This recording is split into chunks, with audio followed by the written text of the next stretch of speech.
یہ مغلپورہ میں واقع جامعہ باقر العلوم کی کہانی ہے۔ بادشاہوں کے شہر لاہور کے اس مدرسے میں پڑھنے والے بچے دنیاوی تعلیم سمیت فارسی، عربی، اردو پر بھی عبور رکھتے ہیں۔ وفاق المدارس الشیعہ پاکستان کے نائب صدر کا وفد کے ہمراہ پاکستان کے مدارس دینیہ کا دورہ جاری۔ علامہ سید مرید حسین نقوی کی طلاب اور علماء کرام سے ملاقات۔ مولانا سید ظفر حسین نقوی مدرسہ کے بارے میں بتا رہے ہیں۔ بسم اللہ الرحمن الرحیم۔ جس مدرسے میں آپ کی تشریف آوری ہوئی یہ جامعہ باقر العلوم ہے اور لاہور کے مغلپورہ کے حصے میں یہ واقع ہے۔ اس مدرسہ کی تاسیس 1999 میں ہوئی۔ مختلف ادوار سے گزرتے ہوئے کافی علماء نے یہاں پر خدمات انجام دی اور ترویج علوم دینیہ میں اپنی کوشش اور کاوش کی، لیکن گزشتہ 2 سال سے یہ جامعہ باقر العلوم جامعۃ المنتظر کے ماتحت اور ان کی ایک شاخ کے لحاظ سے یہاں پر کام کر رہا ہے، اور ان 2 سالوں میں تعمیری اعتبار سے، تعلیمی اعتبار سے کافی ترقی ہوئی ہے۔ اس مدرسے کا کل رقبہ 1.5 کنال ہے، اور فی الحال اس مدرسہ میں تقریباً 40 طالب علم ہے، جن میں 3 کلاسز میں ان کو تقسیم کیا گیا ہے۔ کلاس قرآن کے اسٹوڈنٹس ہیں، عوامل، ہدایت النحو اور مبادئ 2 کے طالب علم یہاں پر موجود ہیں، اور گزشتہ امتحان میں طلاب کرام نے یہاں سے نمایاں کامیابیاں حاصل کی ہیں۔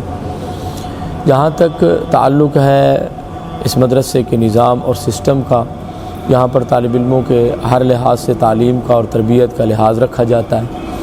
ادبیات عرب، جس کو ہم عربی گرامر کہتے ہیں، اس حوالے سے کافی دقت کے ساتھ اور پوری توجہ سے کام کیا جاتا ہے۔ اس کے بعد فقہ میں اور اخلاقیات کے بعد میں بھی کافی دروس وغیرہ ہوتے ہیں۔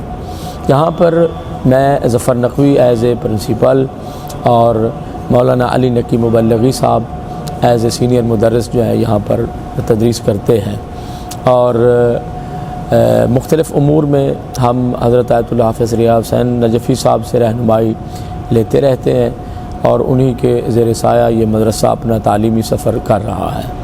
ہم آپ دوستوں کے بے حد مشکور ہیں، ممنون ہیں کہ آپ تشریف لے آئے اور یہاں پر مدرسے کے بارے میں کچھ معلومات اکٹھی کر رہے ہیں۔ لیکن قابل ذکر بات یہ ہے کہ یہاں کے طالب علم جو ہے وہ وفاق المدارس کے امتحانات میں بھی شرکت کرتے ہیں، اور بہت سارے طالب علم یہاں کامیابی حاصل کر چکے ہیں۔ اس کے علاوہ کوئی خاص بات ہو تو آپ اگر سوال کر سکیں تو اس کا جواب دیا جا سکتا ہے۔ یہاں پر داخلہ لینے کا کیا طریقہ ہے؟